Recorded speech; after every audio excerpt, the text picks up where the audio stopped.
So we're at the Hobo station. We got a toy area there for kids, and this is here since 1910. Animal presentation will be starting soon, so please feel free to take your seats now. So this is the train we're on right here. Good afternoon. We're on the Hobo train, and we're about to take a ride and see what all the scenery that's going on. So come and join us for this train ride. So this is the station right here. When we got on board, a little penguin over there. We've been going by this a few times and we never bothered with it. No. Does it also run outside of the summer? No. The entire train is no smoking. If you're sitting next to an open window, please keep all parts of your body inside the window. And we ask you to remain seated while the train is in motion so we can keep the aisleway clear. Today is Nature by Rail. Once we get across Main Street and into the woods, they'll take over. Now sit back, relax, and enjoy this wonderful afternoon for a train ride here on the Hobo River. So there's the golf course right over there, and this is the parking lot for the train station, and I can see my car from here. And we have people waving over there. Yeah, you're on YouTube. There's the golf course. The Hobo golf course.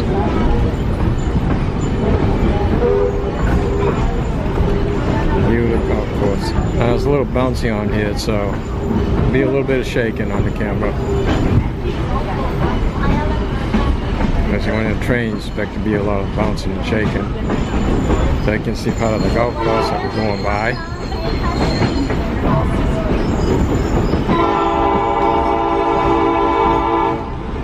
There's the whistle. We'll be doing the golf course tonight when it's a little bit cooler.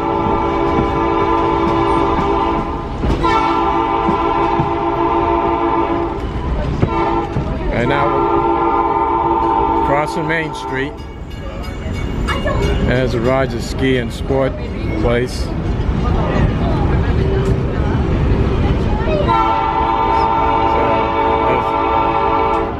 93 North that we're going by. So this is where when we come in, we go up the street over here, and it takes us up to resort. It's the railroad crossing, across the main road.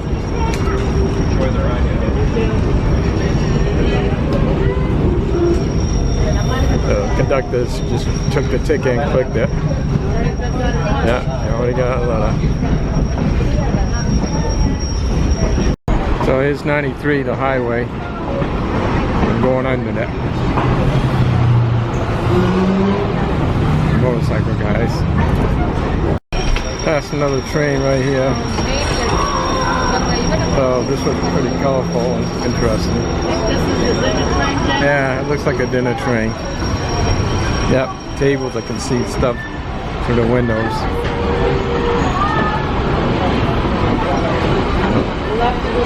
Hello, ladies and gentlemen. My name is Jeremy, and I'm from the Swan Lakes Natural Science Center. As was mentioned earlier, this is the Nature by Rail. Josh and I are actually located at the rear of the train, so you all are going to see things a little bit before us. If there's anything really cool to see, we're going to be discussing along the way. Usually have to do with the Pemigewasset River and the river basin and the watershed that are here. We might see some hills and mountains along the way. We'll talk about the evidence of glaciation in the area and what to look for as you go off for hikes later in the weekend or today. And we'll talk about the wildlife that use this area and the natural communities nearby. To see it in a little bit of a different light. The start of the river is a pretty neat location. You see the east branch, and then there's the main branch as well. The east branch of the river starts off at the Pemigewasset Wilderness area, so just up the Cape along the highway a little ways. And the main branch starts in Franconia Notch. which starts at those couple of lakes that are located right in the notch. Those of you that have been through, or if you haven't yet, go for a drive up through the notch and you'll see those lakes. Pemigewasset is an Abenaki term, a Native American term that means narrow and shallow, swift river current. So it's pretty descriptive of how the river still is today. As I mentioned, it flows through those two areas and eventually makes its way down to form the Merrimack River before it flows down through Concord and Atlantic. There are several species of fish that use the river. There's about 10 different species, and several of those are considered minnows. And minnows are interesting. They're not just defined by being small, like we normally think of minnows being, but they have a lot of different features. One of them being that they have teeth actually located in the rear of their throat, which is just a little bit different than, say, the trout that we think of having teeth along the outer lip of their mouth. But there are two different species of trout. One of them is completely stocked in the rainbow trout, and brook trout are stocked, and there are native trout, especially in the tributaries, probably even more so than the main parts of the river. So each of those trout do reside here and are well suited for being in that swift current. You think about brook trout being the native trout, and they have a torpedo-shaped body. They're speckled on top. Starting about 100,000 years ago, there's been 4 glaciation periods since then at minimum. The most recent glaciation period being about 12,000 years ago. And during that most recent glacial period, the mountains were completely buried in ice. There was over a mile thick sheet of ice covering this area. And imagine the force of that ice pushing down on the land, and the changes that are going to occur because of that. So everything that we see around us today is here and formed in general because of those glaciers. Some of the different evidence that you can look for and see visit up this area, or as you go driving around, the ground bit mountain where you can, and you might notice some of these big foot or more soil on top. Around here, all that has been scraped away and left. The sand was left behind when the glaciers melted, so we have sandy soils here, which doesn't make farming so easily, although we definitely try. We'll get into some of that in a little while. The forests in New Hampshire, it's a pretty forested state actually. It's about 84% forested, and that makes it the second most forested state in the nation, right behind Maine, which is about 89% forested. And a lot of you are probably here because it's really close to the White Mountain National Forest. So that was formed in about 1918, and it encompasses 750. I briefly mentioned logging, and logging was a big part of why the rails in New Hampshire are here. They would bring logs to the mills. They would bring the product produced at those mills, which in New Hampshire the biggest product was pulpwood, and they would bring that pulp to other locations to be produced into in the mini like this. So logging is a big part of why this train is here. However, it also turned over into hauling people. And the reason that transition occurred is, 1700s into the 1800s, that logging occurred pretty heavily, as well as farming. So people were farming and raising merino sheep for the wool. And at the height of that era, merino sheep in Vermont. So we competed quite heavily on the worldwide market, as well as provided a lot of wool for the United States. And smoke from the The train. reason that changed over to turn over and haul people from New York, from Boston, to get into nature once again. So the Adirondacks became a pretty popular destination. The Mount Washington area in New Hampshire became a tourist destination as well. And then the Winnipesaukee region and right here at the southern tip of the White Mountains became a pretty good destination for the recreators that were coming out of the cities and back into nature. And that really spurred the big hotel era. If you ever, I mentioned Route 302 again for a different reason, but go 302 and you can see the Mount Washington Hotel. That's part of the era that that's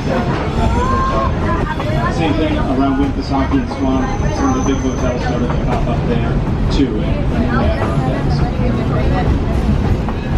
The forests in the area are pretty interesting, really, from a natural history perspective. Anyway, it's right on the transitional line of the southern hardwood forest and the northern spruce and fir forest. So, what do I mean by that? Well, the southern hardwoods make up, sugar maples, beech, and yellow birches. So you get some of those, and the spruce and fir are more of the northern type forest. So you go north of the mountains, you're going to start to see even more of that transition into spruce and fir. But you don't have to go north of the mountains. You can see that a pretty neat place because it changes drastically right here. You get a lot of different types of animals that can live in both of those different types of forests, or one or the other. You don't have to travel far to get to those. Here along our train ride, we're going to see a lot of beech, oaks, red maple. We do get some white pine, and then also some hemlocks in areas too. Out at dawn or dusk, which is what that word crepuscular means. And a lot of them are nocturnal as well, being out at nighttime. We do get about 125 bird species. Some of those are aquatic, and a lot of them, other than owls and things, are they can be crepuscular and diurnal. Diurnal meaning out during the daytime. But quickly back to the mammals. Moose are the largest mammal that we have in New Hampshire. The pygmy shrew being the smallest. So they really range in size. The pygmy shrew is probably only about the size of your pointer finger or so in length. Deer and bear make up the other kind of prominent species that we have here that people like to venture out and take a look at and mention where you can find some of these animals in a little while. There's 7 different types of frogs and snakes, 7 of each of those. Different types of cavity nesters, woodpeckers, saw-whet owls. They really can vary greatly. There's rough-winged swallows and bank swallows, which actually use the banks along the river's edge and those big washout areas to make their nest. So they nest in cavities in those washouts. So everybody, seems a little disappointed when you're talking about to be there, which is pretty, and plants for that matter, to be there. So beavers are a pretty important part of an ecosystem, and when they leave, that beaver pond changes pretty drastically, which benefits and is detrimental to other species. I mentioned moose are need that beaver pond as well, and they'll eat those lilies because the nutrient-rich food, and that's just one reason they need a beaver pond. But nutrient-rich food for moose is important this time of year because the females are flies and mosquitoes when they're biting us, moose. So moose enjoy visiting beaver pond. One of those first couple of exits there and drive along 302 is a good place and easy to find. And you can actually see, if you're going there during the day too, you can see where the moose breathe. They're going to be along the edge of the road, and there's muddy spots. They had it just straight ahead. Trails leading back into the forest. If you go there at the right time of day, which is right at dusk, just before dark, which, be careful driving, obviously, if the moose is in the road, that's not the time. They're fun to be able to go out and catch on a fly rod if you're a fisherman, but they need a river with high oxygen levels and cool temperatures. So if you have a house along the river, a lot of people want to cut their yard right down to the house, you want to think about leaving some barrier along the edge of that river. First of all, to catch the sediments and things from washouts, but also to leave some shade. And any species of trout that needs cooler water is going to benefit from that for sure. They'll also benefit from the leaves that get dropped into that water because in those slower moving parts of a river, those different mayflies, caddisflies, those different insects that I mentioned earlier are food for the trout, and those insects like to hang out underneath the leaves at the bottom of those slow moving parts. So some of you saw the peregrine falcon already, and if you haven't, we're going to have a peregrine falcon back at the station at the end of this and before the next train ride.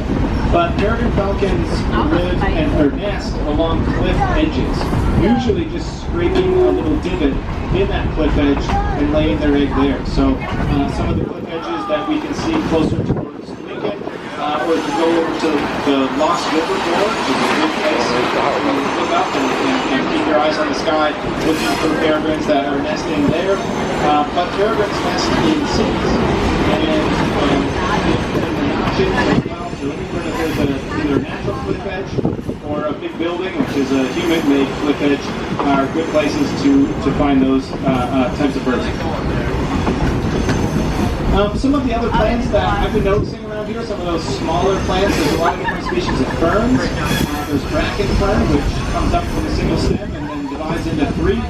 There's hay-scented fern, which if you had it in your hand and rub it together, it does smell like hay.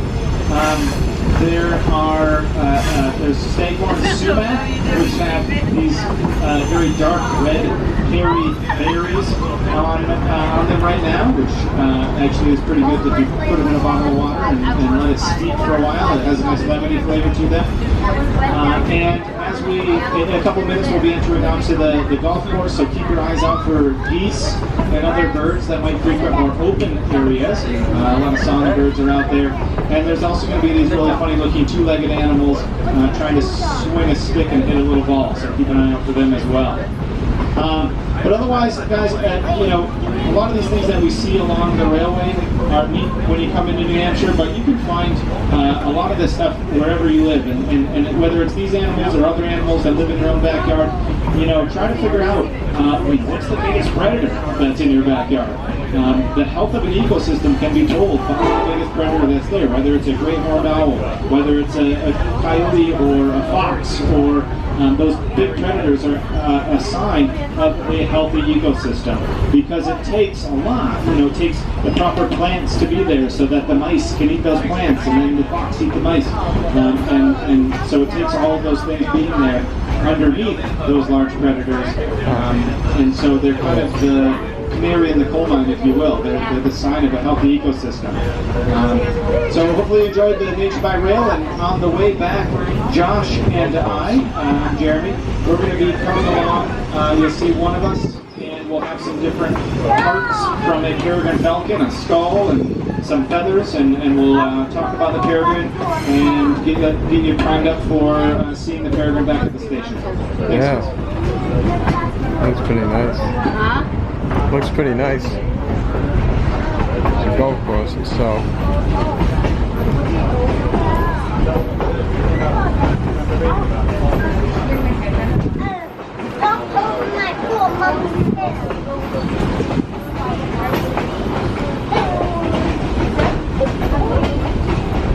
Love you.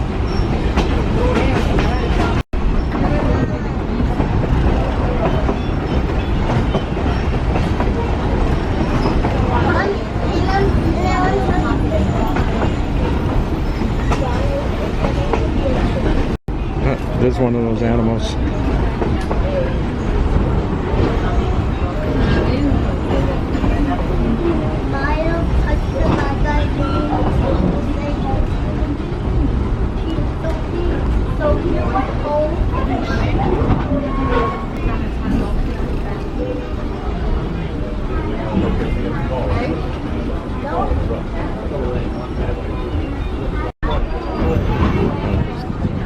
Covered bridges right there. Small little one.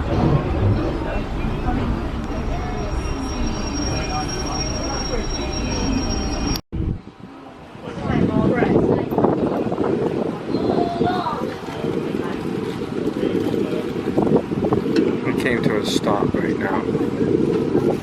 There's a covered bridge there. In order to be camouflaged on a cliff edge, and they use their beak to rip and tear their food into pieces. So that's a hooked beak for doing that. Wow. Yeah. I've never seen a lake with that color, that's for sure. I know, it's a pretty neat color. Where are you guys going later? It's our last day here. Oh, last day? Oh, Yeah. okay. Yeah. We've been to the Lost River already too. You've been to the Lost River, yeah. nice. We'll just going to dinner and Hanging low, packing Yeah. up? Yeah, Yeah. play some Good. miniature golf here. Yeah, nice. Yeah. Good. thank you. Enjoy. Yeah, thank you. Hey there.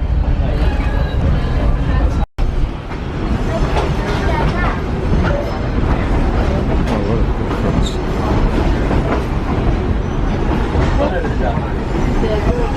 We're all by ourselves. Did you see the girl in the girl standing by the tree? Yeah, Over there, I don't know. maybe I caught it on film. For the train to go by so she gets lost or something.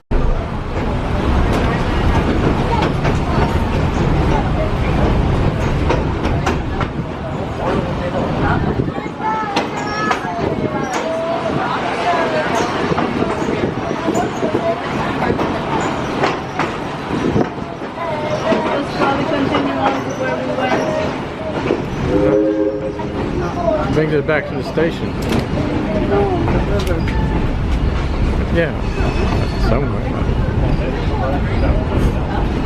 We don't know how far this goes.